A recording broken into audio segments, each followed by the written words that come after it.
The silent archives of our planet's deep past are filled with titans. When we think of prehistoric giants, our minds turn to non-avian dinosaurs, and endless debate has centered on which predatory dinosaur was biggest. Meanwhile, the great terrestrial mammalian carnivores that rose after the dinosaurs' fall have received far less attention. Perhaps this is because mammals are still with us, or because they never attained the gargantuan sizes of dinosaurs. But when people do discuss the largest mammalian hunter, one animal is almost always named, Andrewsarchus. Known only from a single, enormous skull discovered in Mongolia, Andrewsarchus has long held the title. And yet this isn't the case. That massive skull is the only piece of the puzzle we have. We have no skeleton, no true sense of its body. Based on its skull structure, it might not have been a wolf-like predator at all, but perhaps a relative of hippos and whales. It could have been an omnivore or a scavenger. Its estimated weight of 1 ton is just that, an estimate based on a skull. The truth is, the evidence points to another, less famous predator taking this crown. A beast whose existence has been known for far longer and whose complete skeletal remains paint a different picture, one of a carnivore that dwarfs all others. This is the story of Arctotherium, the South American giant short-faced bear. While this beast's true, record-breaking size has only been revealed in the last few years, its existence has been on the scientific record for over 170 years. First unearthed in mid-19th century Argentina, the original specimen was in excellent condition, allowing paleontologists to quickly determine it was a new, extinct kind of bear. Its powerful skull and bulky build led to it being named Arctotherium, or bear beast. This first species was given the name bonaerense, a nod to the city of Buenos Aires. The exceptional nature of its bones also allowed them to place it as a member of a specific, fascinating subfamily, the Tremarctinae. This was thanks to its uniquely tall and deep skull, a defining feature of the group, which has led to them being nicknamed, collectively, as the short-faced bears. Today, this ancient group is a shadow of its former self, with only one living relative, the shy, relatively small, and primarily herbivorous, spectacled bear of the Andes. It is a stark contrast to the titans that once defined its lineage. The group is perhaps best known, not for this survivor, but for another extinct member, Arctodus simus of North America. This is the giant, short-faced bear most people are familiar with. For decades, Arctodus was considered the largest mammalian land hunter, and a giant it truly was. Large males could clock in at 200 pounds or 950 kilos, about the same size as the largest recorded polar bears. This size also made it significantly bigger than the first discovered Arctotherium bonaerense, which is believed to have weighed a maximum of only 500 kilos or 100 pounds. For over a century, the South American bear was seen as the smaller cousin to the North American giant, but its inferiority to Arctodus would not last forever. Since its initial discovery, other species of this mighty beast have been described from across South America, with 5 being known today. This includes angustidens, bonaerense, targense, vusum, and wingi. While these species were unique in range and dentition, their biggest difference was size. One species in particular, one of the earliest, completely dominated the others in sheer stature. This species was Arctotherium angustidens. This is, by far, the most well-known species today, and rightfully so. It was an absolute titan, the likes of which may have never been seen before or since. Originally, paleontologists believed that this species, Arctotherium angustidens, grew to be between 410 and 1200 kilograms. At this size, it was a clear contender for being the largest bear of all time, but not yet a contender for the title of biggest mammalian land predator overall. That 1-ton Andrewsarchus estimate still loomed large.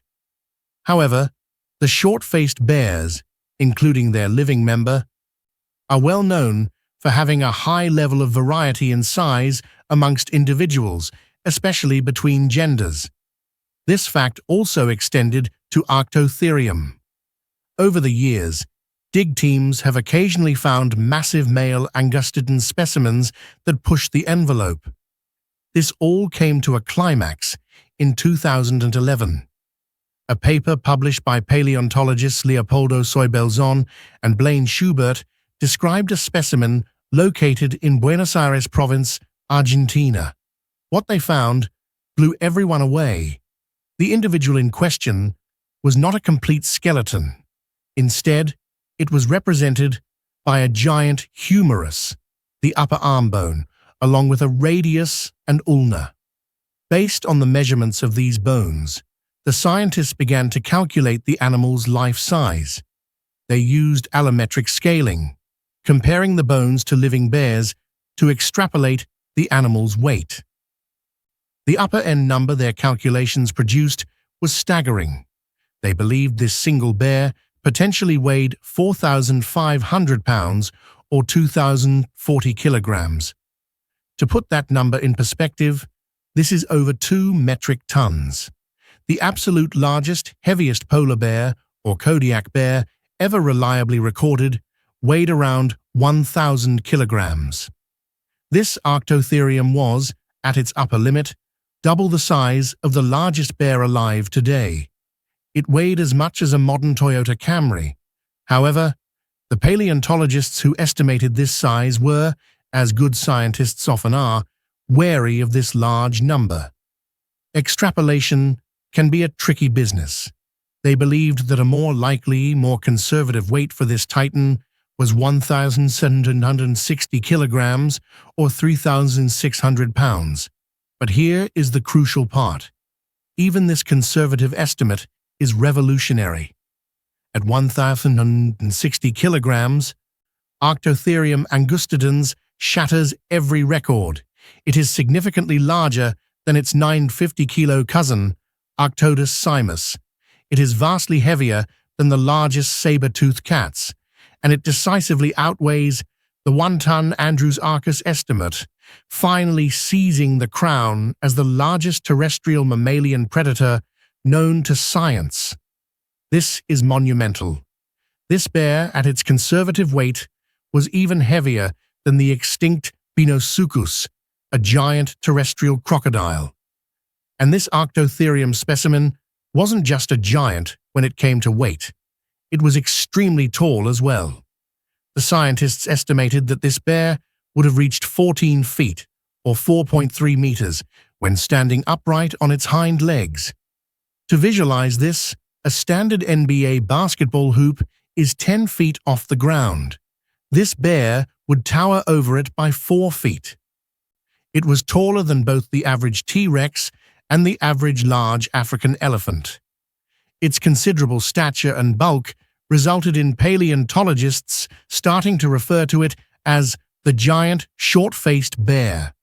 How did such a creature come to be? Its gigantism is believed to stem from the extinction of another animal, the Chippal melania.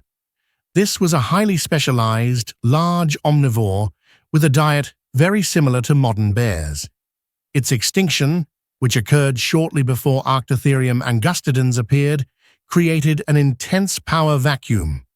This opened a massive ecological niche, the role of giant omnivore, that was suddenly empty. With this competitor gone, Arctotherium was able to swell in size within a very short evolutionary period, becoming the largest and most dominant predator around.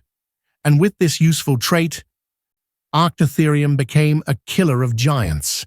We know this thanks to scientific analysis of its bones. Carbon isotope studies, which reveal an animal's diet, show that it had a preference for consuming large quantities of meat. Specifically, it ate flesh from other megafauna: horses, tapirs, camelids, macrauchenia, glyptodon, giant ground sloths, and toxodon. The location of damage found on the bones of these herbivores, coupled with cracked and worn teeth amongst Arctotherium specimens, implies that it both scavenged and actively hunted these animals. Its method of killing was likely brutal. It would typically deliver death by using its massive canines to bite the neck and back of its prey with bone-crushing force, while using its robust forepaws to pin the animal and deal catastrophic damage. And despite its outward appearance of being quite cumbersome, Arctotherium angustidens was actually surprisingly efficient at catching these animals. This was thanks to its proportionally long legs, a trait shared with its North American cousin. These long limbs granted it a longer stride and a high running speed, which may have exceeded 40 miles per hour or 60 kilometers per hour in short bursts. This would make it about as fast as a modern grizzly bear. It also had adept senses to help it capture prey. Studies on the structure of its deep skull indicate that it had enormous nasal passages, housing a powerful nose that could pick up the scent of a carcass or potential prey from multiple miles or kilometers away. However, despite possessing quite the arsenal, the giant short-faced bear wasn't just simply a bloodthirsty predator. This is a crucial piece of nuance. Its dentition, the shape and wear of its teeth, suggests that it was ultimately an omnivore. It would consume fleshy roots, fruits, berries, grasses, and forbs when the chance arose. This diverse, opportunistic diet, along with its sheer size, granted it yet another advantage over its competing predators. During its reign, its competition consisted of the fearsome Smilodon populator, the giant saber-toothed cat, as well as canids, proto-jaguars, and cougars. Smilodon was not big enough to pose a serious threat to a large adult Arctotherium. This mismatch allowed the giant short-faced bear to reign supreme in its home of Argentina, and possibly El Salvador and Bolivia as well.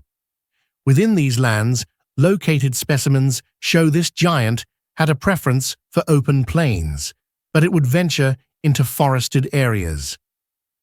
Rare finds further imply that Arctotherium would occasionally inhabit paleo burrows. These were not burrows it dug itself, but rather massive tunnels excavated by various giant xenarthrans, such as ground sloths and glyptodonts. Multiple bear bodies found in these burrows suggest they prowled in familial groups or used them as dens. It is agreed that Arctotherium was a conqueror of burrows. These burrows were a source of intense competition and conflict.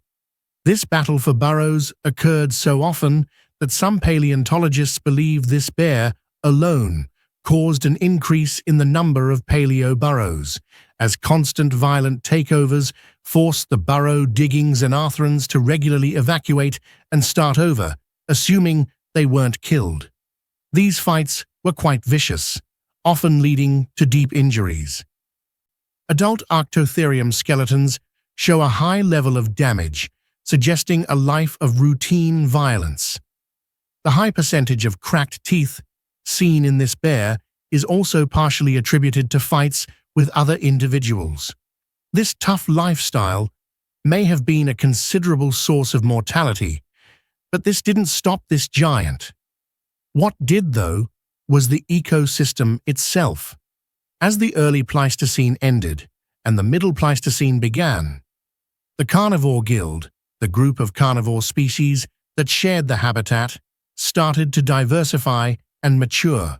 The Great American Interchange brought new, highly successful predators migrating south from North America. This created new changes and challenges for Arctotherium. Eventually, the pressure became too much. The giant bear stopped growing in size, and then it slowly started to disappear. By 700,000 years ago, Arctotherium angustidens had fully vanished. This spelled the end for the giant stage in Arctotherium's existence, but it was not its entire story. The angustidens' legacy lived on in 4 new, smaller, medium-sized species that emerged. Surprisingly, as its North American Arctodus relatives got bigger, Arctotherium shrank. This size decrease worked, as these newer, more specialized species would end up outlasting their North American counterparts by thousands of years. These 4 species split into 2 distinct categories. One group, the northern VUSM and wingy, adapted to this new competition by becoming highly herbivorous, focusing on fruits and leaves. Meanwhile, the southern Bonaerense and Targense retained a carnivorous preference due to less competition in their range. They focused on small to medium-sized prey, scavenging more than their giant ancestor, as they were no longer the apex predators. Ultimately, these diverse strategies proved highly successful. These smaller species continued to thrive for another 691,000 years, long after the angustidens vanished. But they, too, eventually met their end. Dated specimens show that all 4 species went extinct between 12,000 and 9,000 years ago, vanishing at roughly the same time, despite their different diets and habitats. While the exact cause is debated, their demise coincides with the Quaternary extinction event, which was exceptionally rough on bears with non-conservative morphologies. It's believed the specialized, robust structure and elongated limbs of Arctotherium, so different from other bears, may have been a fatal disadvantage, robbing them of the ability to adapt to a rapidly changing world. This brought a final end to the story of Arctotherium, what was once, and truly, the largest mammalian predator ever to walk the earth.